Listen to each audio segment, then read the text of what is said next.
Napaso na kahapon ang deadline para ayusin ng mga undocumented workers sa Saudi Arabia ang kanilang papeles. Kaya simula ngayong araw, huhuliin na ang mga OFW na illegal na natatrabaho doon. Ayon naman sa Department of Foreign Affairs, wala pa silang natatanggap na ulat na may naarestong OFW kaugnay nito.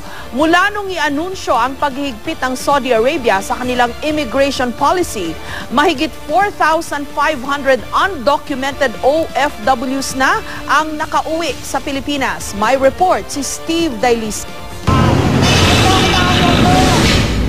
Galit na sinugod ng ilang militante ang tanggapan ng Department of Foreign Affairs dahil sa di umano'y pagkukulang ng ahensya na matulungan ng mga Pilipinong nasa Saudi na makauwi ng Pilipinas bunsod ng Saudization o ang paghihigpit ng immigration policy roon mula Marso ng taong ito.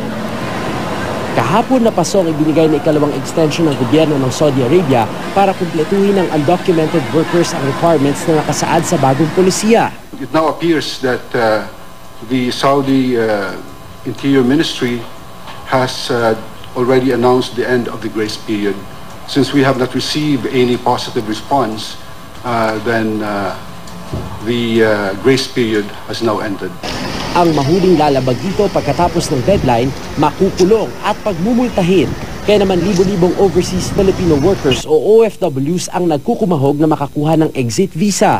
Sa tala ng DFA, mahigit 4,500 OFWs na ang nakauwi ng bansa. Kabilang dyan ang 27 Pilipinong mula Riyadh at Abu Dhabi na nakauwi ng Pilipinas kagabi. Talagang pagbabayaran nila yun. Napakabastos nila, hayop sila. Ginawa nila akong baboy, hayop sila. Yung hirap po, mas mabuti na pong dito na lang po kami sa lugar, sa bansa natin. Kahit mahirap, at least yung trato sa'yo mabuti. Parang hirap kalimutan ng lahat. Ang nakalulungkot pa raw, marami pang naiwang OFW sa Saudi na hindi pa nakakakuha ng exit visa. Hindi naman matiyak ng DFA kung ilan pa ang undocumented OFWs na naiwan sa Saudi. Pero nagpadala na ng mga tauhan ng ating embahada at labor officers sa iba't ibang kulungan, police station at deportation centers para ma-monitor kung may nahuli ng Pilipino.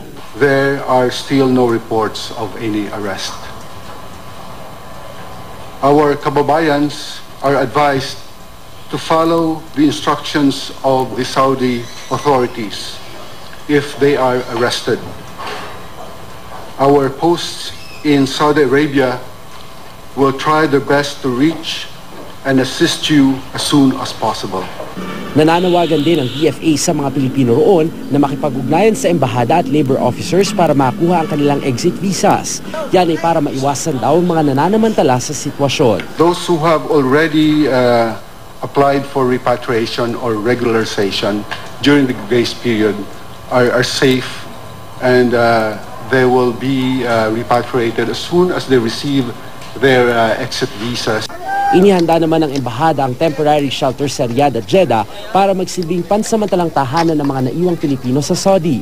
Handa rin daw silang tumulong sa pagmumulta hanggang repatriation kung kinakailangan.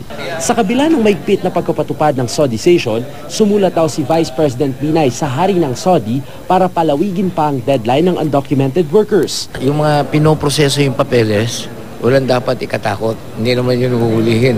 Yung mga hindi nag-file, o yun ang mga huhulihin yun.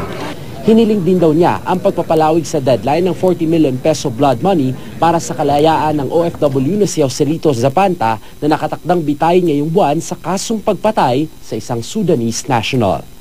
Steve Dailisan, GMA News.